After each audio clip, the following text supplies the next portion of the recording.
My name is Alex Mendoza. I'm a first-year graduate student in the Communication Disorders Department, learning to become a speech-language pathologist.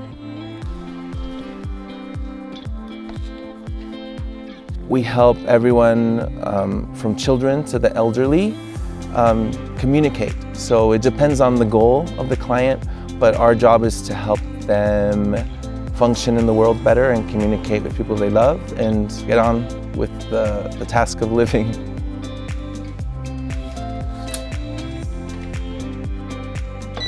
I have two different clients. So I see clients here at the Edgar Garrett Clinic here at NMSU, and then I see one telehealth, which I do from home. So when we see a client, officially you have like an assessment or an evaluation. So that includes an interview, seeing them in their natural environment. You want to get a speech sample to kind of see where they are. And there are disorders that have to do with articulation and the sounds of language, but also language itself and the way we communicate. So there are different techniques depending on what their disorder may be. And with children, it's in kind of coding it or hiding it within games.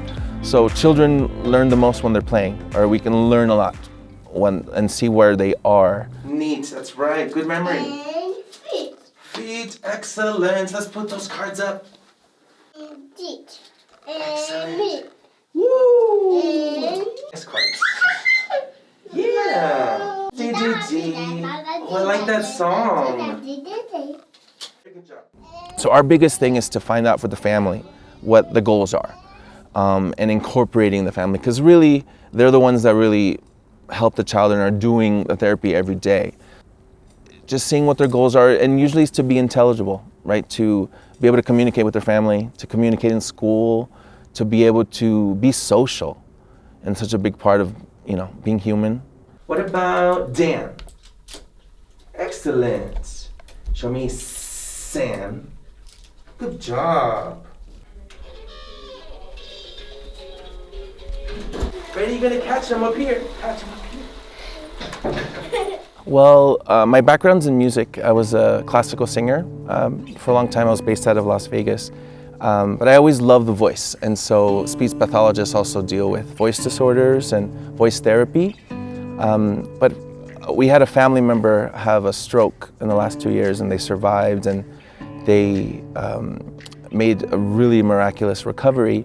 And part of the medical team was a speech-language pathologist that helped them with learning to swallow again, doing barium swallow studies in the hospital, and all the way through to helping them with memory and cognitive function. So I was really interested in the wide variety and the scope of practice that SLPs have. And what I love about the program specifically is that it's a small cohort, so it's about 20 of us. And so we have a lot of one-on-one time with the professors. Our professors are doing research in the field. So we have that access, so a lot of students are doing their thesis and going into research. And me personally, I love working in the clinic. So we have a speech and hearing clinic, an outpatient clinic that's running right now. Everything that we've learned in undergrad and our leveling courses, we're able to put it to use. So at first it's very intimidating, but I love being able to see clients and to learn in the clinic itself. It's really valuable. You pick and you tell me who they are. Nan. That's Nan. That's our Nan. And fan. That's a fan. And chin. Good job looking at the letter. I like that. And man. That's a man. Flat. Excellent. Oh, you got him. One of the things I really love about NMSU is really special is I love seeing the Latino representation. So just being around campus and seeing, faces like mine is really, really wonderful. And I love being the tight-knit community that Las Cruces has. Our clinical educators have a lot of connections in the community, so we have mini externships that people go on dealing with. So that could be a retirement community, dealing with dementia patients or pediatric early intervention.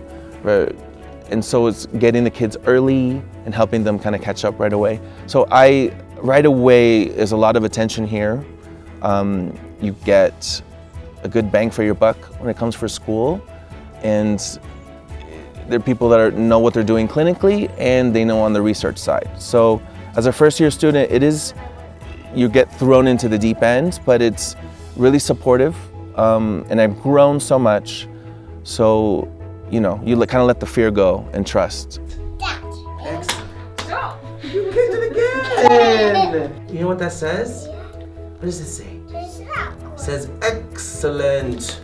Oh, coming for the big finish. What I love about this field is that in the end, it's like being in service of people, getting out of my own head and everything that I've learned and using it to help people communicate or live a better life, and just seeing it, how important that was in our family. And I definitely understand what it is to be a family member of someone going through a stroke or treatment after traumatic brain injury. And so having that compassion makes a difference, I think. And so that drives me.